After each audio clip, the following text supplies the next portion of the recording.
Nessa sessão eu vou falar sobre o neocórtex, a camada mais externa e evoluída do cérebro, típica dos mamíferos superiores e do homem.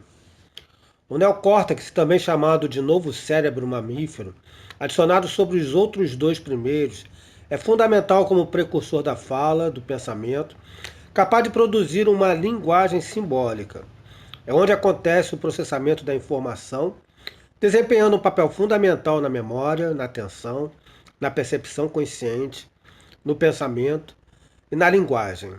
Ele é formado por uma rede complexa de células nervosas altamente diferenciadas, dispostas em 6 camadas que encobrem os dois sistemas mais antigos, o reptiliano e o límbico. Segundo Michael Korost, cada milímetro cúbico do tecido do neocórtex contém entre 860 milhões e 1,3 bilhões de sinapses. A estimativa do número total de sinapses na faixa do neocórtex são de 160 trilhões a 200 trilhões de sinapses. O número total das sinapses no cérebro como um todo é ainda muito maior do que isso. O neocórtex tem o mesmo número de neurônios que uma galáxia tem de estrelas, na casa de 100 bilhões. A superfície do neocórtex dobra sobre si mesma, formando sulcos que contêm 2/3 de toda a massa cortical. O maior desses sulcos é conhecido como fissura cerebral longitudinal e divide o córtex em 2 hemisférios, direito e esquerdo. Esses hemisférios são ligados entre si pelo corpo caloso, um espesso feixe de fibras localizado na base dessa fissura, que estabelece a comunicação entre os hemisférios e deste com o sistema límbico e tronco cerebral.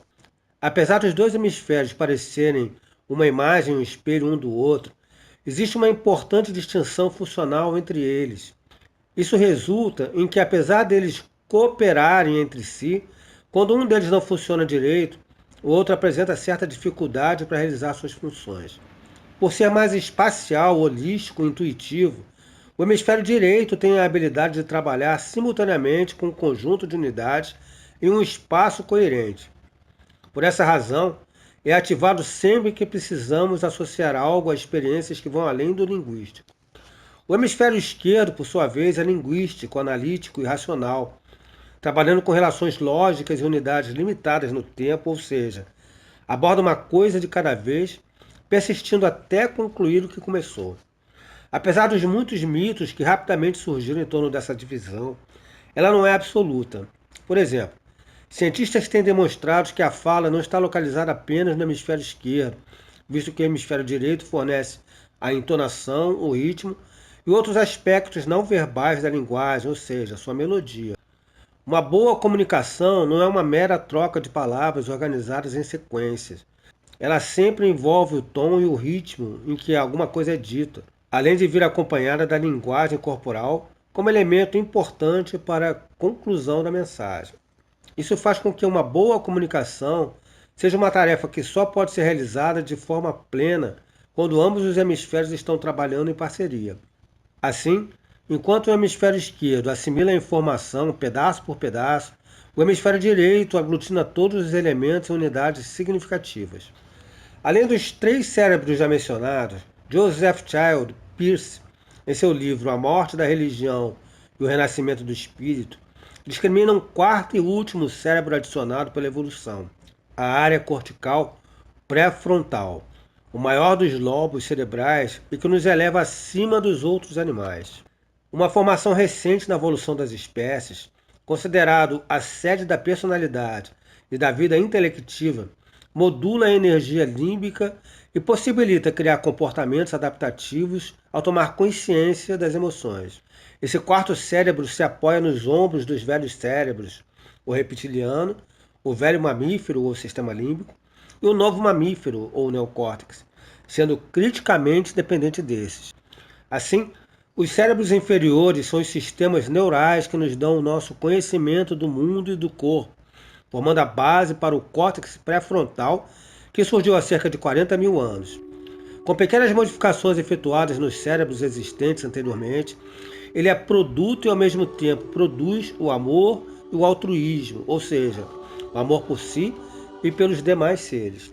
O novo córtex pré-frontal forma sua estrutura celular depois do nascimento e termina como a maior estrutura do cérebro.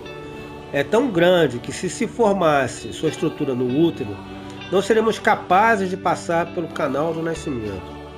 Apesar de ser bem mais poderoso quando totalmente formado, ele é frágil até amadurecer totalmente, o que leva aproximadamente 21 anos depois de sua aparição pós-nascimento.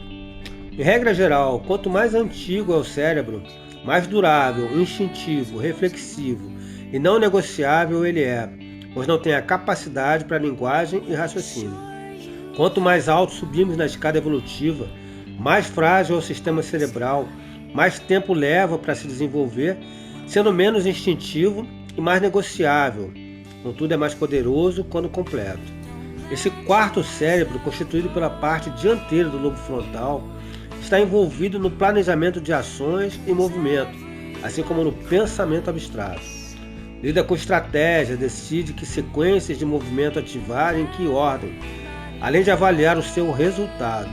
As suas funções parecem incluir o pensamento abstrato e criativo, a fluência do pensamento e da linguagem, respostas afetivas e a capacidade para ligações emocionais, julgamento social, vontade e determinação para agir e atenção seletiva. Sua atividade aumenta nas pessoas normais somente quando temos que executar uma tarefa difícil, quando temos que descobrir uma sequência de ações que minimize o número de manipulações necessárias. Por todas essas razões e muitas outras, é importante ativarmos o máximo possível esse quarto cérebro e usá-lo para transformar o conteúdo arquivado nos cérebros mais antigos, a fim de que possamos criar um mundo mais harmônico, um mundo mais humano, mais fraterno e pleno de realizações.